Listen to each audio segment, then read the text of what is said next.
Here we go. So, topic is derivatives continued. I'm on page 20 in your notebook.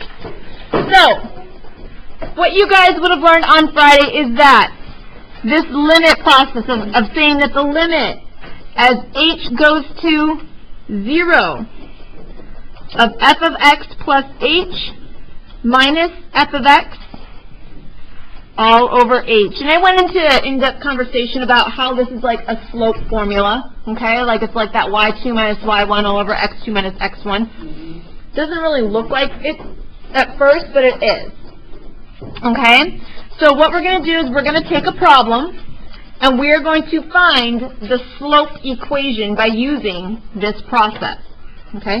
So the function that I want to talk about is if f of x equals the square root of x minus 4. Okay? Whoa. Whoa. Why is it so fuzzy? Hello? I don't know why it's getting so fuzzy. Oh, there we go. Okay.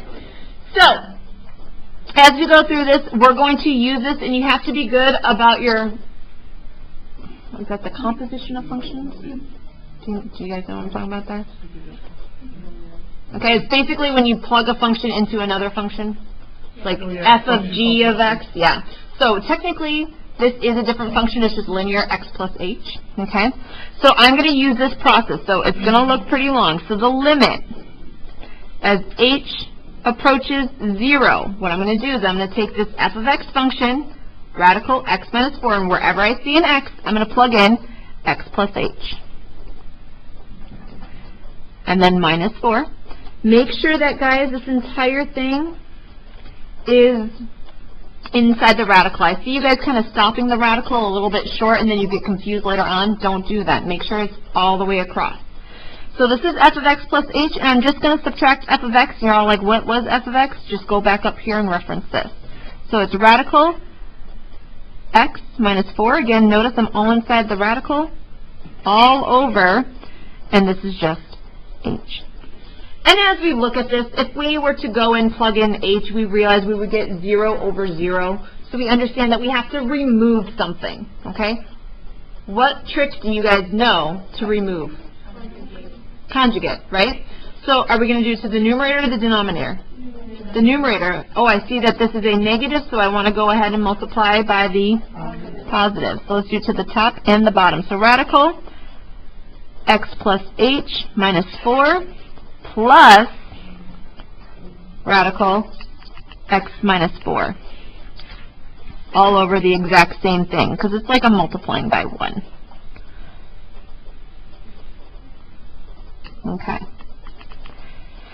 So, as I go through and do this, we remember our algebra skills, and we realize that the limit as h approaches 0, well, if I multiply these two radicals, they're just going to cancel.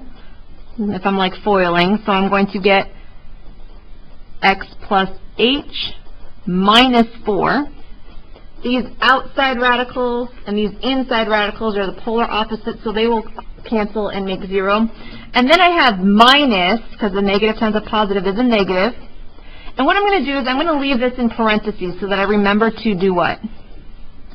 Distribute, exactly. And that's another mistake that I see a lot. It's like, oh, well, I know that these radicals are going to cancel, but you forget to put them in parentheses, and therefore you forget to distribute the negative.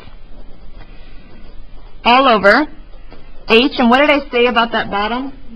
Leave it factored. Don't distribute at all. So I'm going to get x plus h minus 4 plus radical x minus 4. Okay. So from there, what do you guys want to do? Yeah, simplify. We're going to distribute that negative. So as I can see, if we're just looking at this, the limit as h approaches 0, and some of you guys will ask me, do I have to carry it all the way through? I do, just to make sure that we're being precise. Okay, so x plus h minus 4 minus x, this is going to turn into a positive 4. So I realize that my x's will cancel. Okay, and then my 4's will also cancel, because I'll have a negative 4 and I'll have a positive 4. So the only thing left in my numerator is h.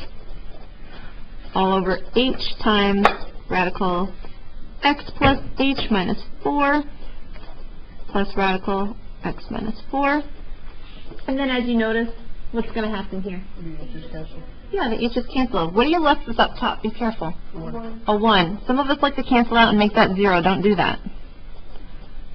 Okay. So the limit as h pushes 0, I get 1 all over radical x plus h minus 4 plus radical x minus 4. Okay, what do we do from here? Exactly. I'm going to plug in 0, okay? And what did we create? Let's remember that. What is this? It's going to be the slope function, okay? So,